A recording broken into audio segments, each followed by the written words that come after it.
Hey, Zane Griggs here. So, what kind of carbs do I eat and when do I eat them? Well, and now that's going to be different for each person, of course, depending on what your goals are and depending on the day. It definitely shifts for me depending on the day, whether I'm weight training or if I'm having a recovery day. I tend to go much lower carb.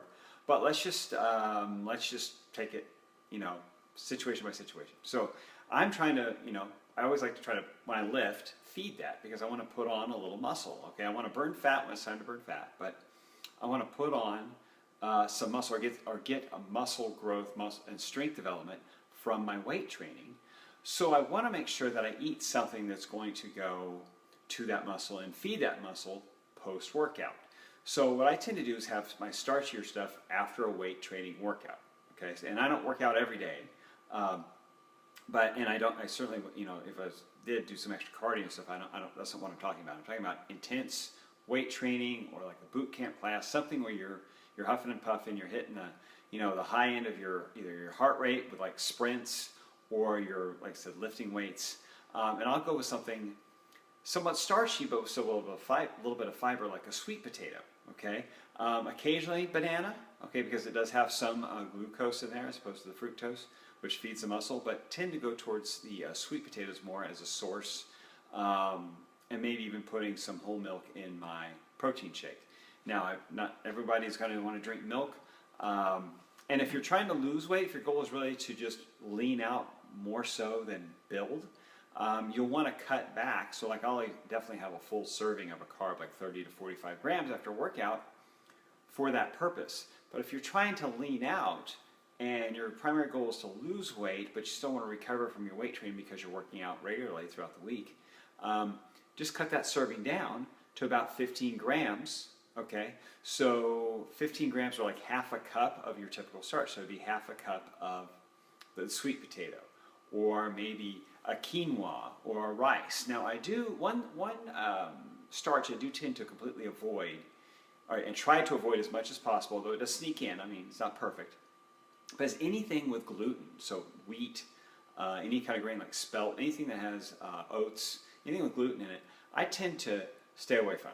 Okay, and that's just because it's an inflammatory, and I want to get the benefit of the glucose and the recovery and the recharging of the muscle to refeed that muscle, and get that that insulin sensitivity turnover going, but without causing unnecessary inflammation that can come from gluten, from regular gluten intake. So I tend to avoid wheat bread, cereals, oats. In fact, I just don't eat them. So even after a workout, I go for the less glycemic, the less inflammatory foods. Now, if you do want to stick with fruit, that's great. Berries are very low glycemic. You can get a full cup of berries and only have about 13 to 15 grams of carb. And that's a pretty low glycemic as fruit goes. And that's also a great dessert as well. If you want to go that route, eat low carb and have that as a good, the berries with maybe some heavy cream as dessert. However, again, if you're eating, if you're working out, you're trying to primarily lose weight, lose fat as your primary goal, just cut your serving down. You can eat the same kind of starches like the sweet potatoes, maybe half a banana, stuff like that, the fruit, but keep your serving smaller right after your workout, within 45 minutes of your workout, ideally, with some protein. 20 to 40 grams of protein would be ideal. Now, I generally eat, other than that, go low carb, okay, through the rest. And by low carb, I mean I'm eating a lot of veggies, okay? So I don't eat no carb, I eat veggies, but they're very slow digesting, high in fiber, and they don't give us much starch. We're talking single digits for a whole lot of, single digit carb that you would actually turn into fuel, and very slow absorbing carb at that because of the fiber, for a full cup and a half, 2 cups of veggies. So I eat, at least 1 or 2 salads a day, maybe some other steam or sauteed veggies on the side. And then if I'm really having a low carb day, that's pretty much all I have through the day. And then in the evening, I'll have something to help me relax. Sometimes it's a serving of a carb like a quinoa, which again, it's a grain, but very high in protein, no gluten, lots of fiber, very slow to digest. You don't get a lot of quick starch. You don't get the big glycemic reaction from that. But sometimes I just avoid that altogether. I don't have a starch at all, even on my, my dinner meal. and I'll have veggies, maybe with some cheese on them or some butter. The salad, my meat, like last night I had, you guys maybe saw me make the roast I did yesterday with some broccoli, a salad, and then ended up having some cashews later in the evening just to kind of satisfy me before going to bed, because those are a little more of a starchier nut. They're not like an almond, which are pretty low carb. They have a little more starch in them, a little more carb in them. Pistachios are another one like that. So I might have some pistachios or cashews. Slow digesting though, because they are a hard nut, right? So it's not a big fluffy piece of bread or some kind of dessert or cake or something like that. It's a very slow digesting carb. It's got to break. You got to break the fiber in the nut down, and there's not much carb in there. It's kind of a good blend of a little bit of carb, fat, and protein, but you're not going to get a big insulin spike, but you get the benefit of some carb to make you feel better, help you relax, and get ready for a night of sleep. But by not eating starchy food at the beginning of the day, I don't trigger that insulin up and down that makes you want to eat more carbs throughout the day. So that's one of the main reasons I tell people to push the carbs to the end of the day. The other one is because I get to burn fat all day long. So after eating or after working out, I have my big starchy meal for recovery, which I call big starchy. Is like a half sweet potato and maybe some banana, okay, with some protein. Not like eating a pizza.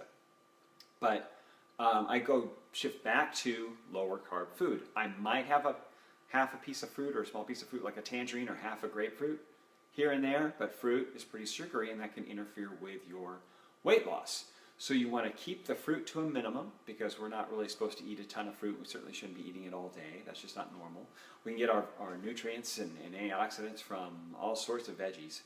And I shift back to a lower carb, definitely protein, lots of veggies till evening, and I might have a starch serving then. So it really keeps me get back to a fat burning state through the day when I'm just kind of managing through my errands through the day after the workout until dinner. And then when I finally have that starch, it's kind of like a little reward, but it helps with recovery, relaxing, and get ready to go to bed. Because it just does, as you know, if you eat kind of a starchy meal, you kind of feel that relaxed, you want to sit on the couch, just kind of want to, well, it just gets you ready for with the dopamine release, the serotonin, melatonin release. It all works together to help you relax, get ready to recover, and have a good night's sleep. So if you have any questions about this, I know this might sound foreign to you, please feel free to comment below. And if you're looking for a low-carb plan, I have a general plan. I don't spell out which foods to eat, but I tell you it's veggie, protein, or starchy carb. Get my free low-carb diet, and then it comes with a circuit training workout video if you're looking for some kind of workout ideas. I'll post it in the comments below. There'll be a link in the comments for you to get that there. It's totally free. And again, if you know someone who can benefit from this, please tag them in the comments, and I'll talk to you later.